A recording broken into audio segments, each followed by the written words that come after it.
Friends and my lovely family.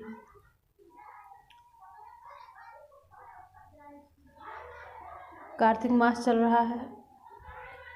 इस मास में तुलसी जी की पूजा की जाती है। तुलसी जी की पूजा करने से विष्णु भगवान प्रसन्न होते हैं। तो हम आपको सुनाते हैं तुलसी जी की कथा। तुलसी जी से जुड़ी एक कथा बहुत ही प्रचलित है।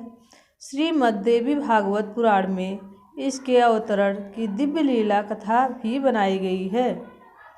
एक बार शिव ने अपने तेज को समुद्र में फेंक दिया था। उससे एक महातेजस्वी बालक ने जन्म लिया। वह बालक आगे चलकर जलंधर के नाम से पराक्रमी दैत्य राजा बना। इसकी राजधानी का नाम जलंधर नगरी था। दैत्यराज कालनेमी की कन्या वृंदा का विवाह जलंधर से हुआ। जलंधर महाराक्षस था। अपनी सत्ता के मद में चूर उसने माता लक्ष्मी को पाने की कामना से युद्ध किया, परंतु समुद्र से ही उत्पन्न होने के कारण माता लक्ष्मी ने उसे अपने भाई के रूप में स्वीकार किया।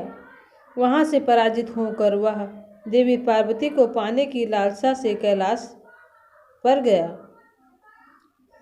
भगवान देवाधिदेव शिव का ही रूप धारण कर माता पार्वती के समीप गया, परंतु माँ ने अपने योग बल से उसे तुरंत पहचान लिया तथा वहां से अंतर्ध्यान हो गई। देवी पार्वती ने क्रुद्ध होकर सारा वृत्तांत भगवान विष्णु को सुनाया। जलंधर की पत्नी वृंदा अत्यंत पतिव्रता स्त्री थी। उसी के पतिव्रत धर्म की शक्ति से जलंधर न तो मारा जाता था और न ही पराजित होता था। इसलिए जलंधर का नाश करने के लिए वृंदा के पतिव्रत धर्म को भंग करना बहुत जरूरी था। इसी कारण भगवान विष्णु ऋषि का वेश धारण कर वन में जा पहुँचे, जहाँ वृंदा अकेली भ्रमण कर रही थी।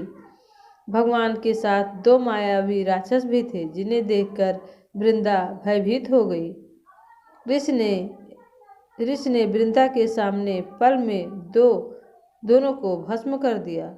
उसकी शक्ति देखकर वृंदा ने कैलाश पर्वत पर महादेव के साथ युद्ध कर रहे अपने पति जलंधर के बारे में पूछा।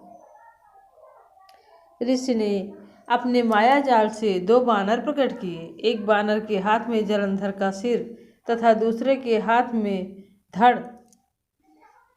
अपने पति की यह दशा देखकर वृंदा मूर्छित होकर गिर पड़ी। होश आने पर उन्होंने ऋषि रूपी भगवान से विनती की कि वह उनके पति को जीवित करे। भगवान ने अपनी माया से पुनः जलंधर का सिर जोड़ दिया, परंतु स्वयं भी उसी के शरीर में प्रवेश कर गए। वृंदा को इस छल का जरा आभास ना हुआ। जलंधर बने भगवान के साथ वृंदा पतिव्रता का व्यवहार करने लगी, जिससे उसका सतीत्व भंग हो गया।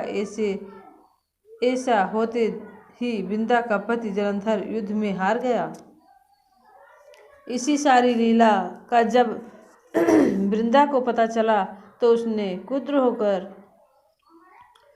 होकर भगवान विष्णु को शिला होने का श्राप दे दिया तथा स्वयं सीता हो गई। जहाँ वृंदा भस्म हुई वहाँ तुलसी का पौधा उगा। भगवान विष्णु ने वृंदा से कहा, हे वृंदा, तुम अपने सतीत्व के कारण मुझे लक्ष्मी से भी अधिक प्रिय हो गई हो।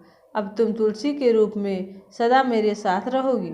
जो मनुष्य भी मेरे शालिग्राम रूप के साथ तुलसी का विवाह करेगा, उसे इस लोक और परलोक में विपुल यश प्राप्त होगा। जिस घर में तुलसी होती हैं वहाँ यम के दूत भी असमय नहीं आ सकते।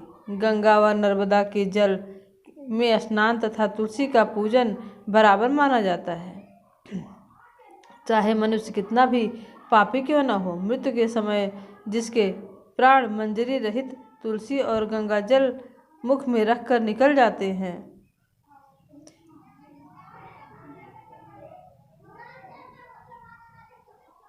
वह यमलोक को जाता है।